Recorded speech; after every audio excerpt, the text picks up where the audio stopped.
Hi, I'm Mayor Jen Grigoraitis, and welcome to the Melrose Minute, where we bring you news you can use from City Hall. And today I'm joined by City Solicitor and Head of our Law Department, Shannon Phillips. Welcome, Shannon. Thank you. Thanks for being here.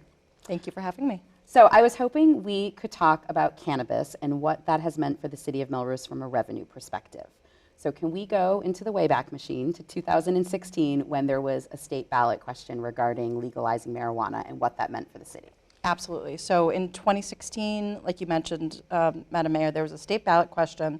Voters got to vote on legalizing adult recreational use marijuana and establishing a Cannabis Control Commission.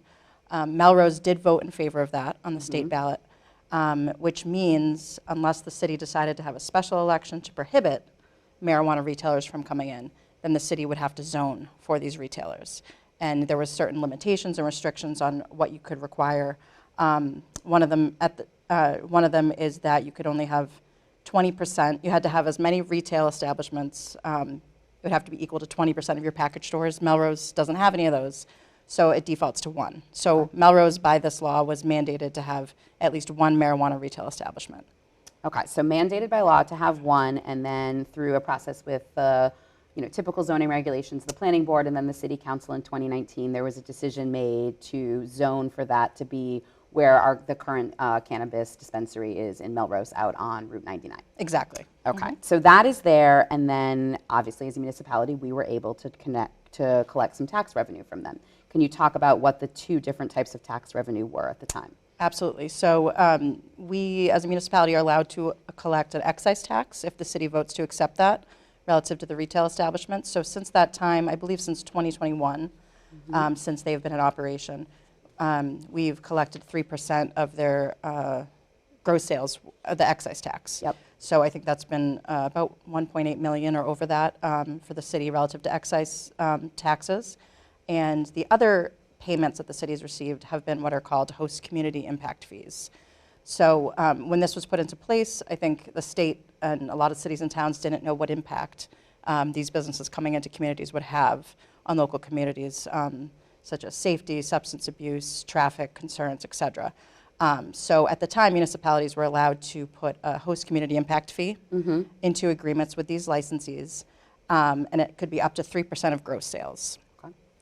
City of Melrose had that in ours, and like many communities, we were collecting that on a quarterly basis. It was automatic payments that were being sent by the current retailer in Melrose to the city.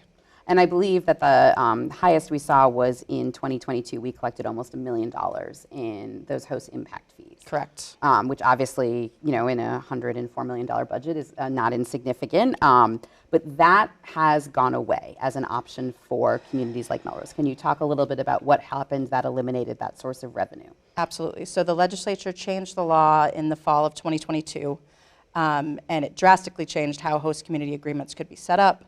The Cannabis Control Commission now has the authority to regulate host community agreements. The host community impact fees can no longer be a mandatory percentage of sales. It has to be actual itemized costs that communities are incurring directly related to these municipalities.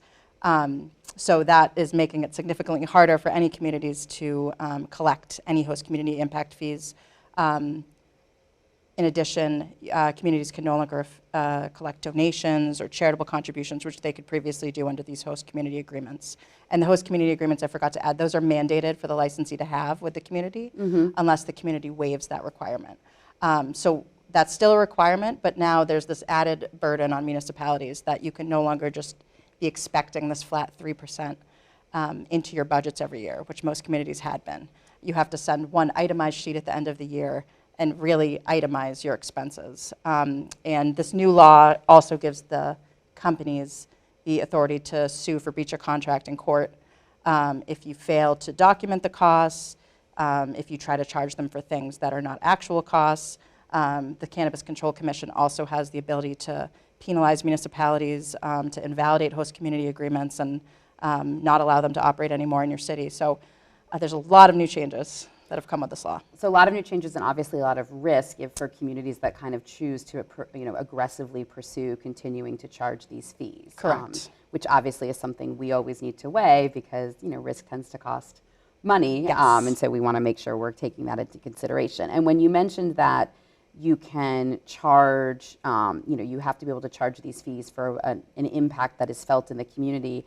It needs to be an impact that is felt specific to the cannabis industry that is not felt by another industry. So for example, obviously sometimes we do send, police or fire to respond to incidents at dispensary, but that is not different than what the same response we would provide to another type of business like a restaurant or a retail establishment. That's correct. And that's something that is still not black and white in the law. There's no list of reasonable costs or expenses that might be related to the business.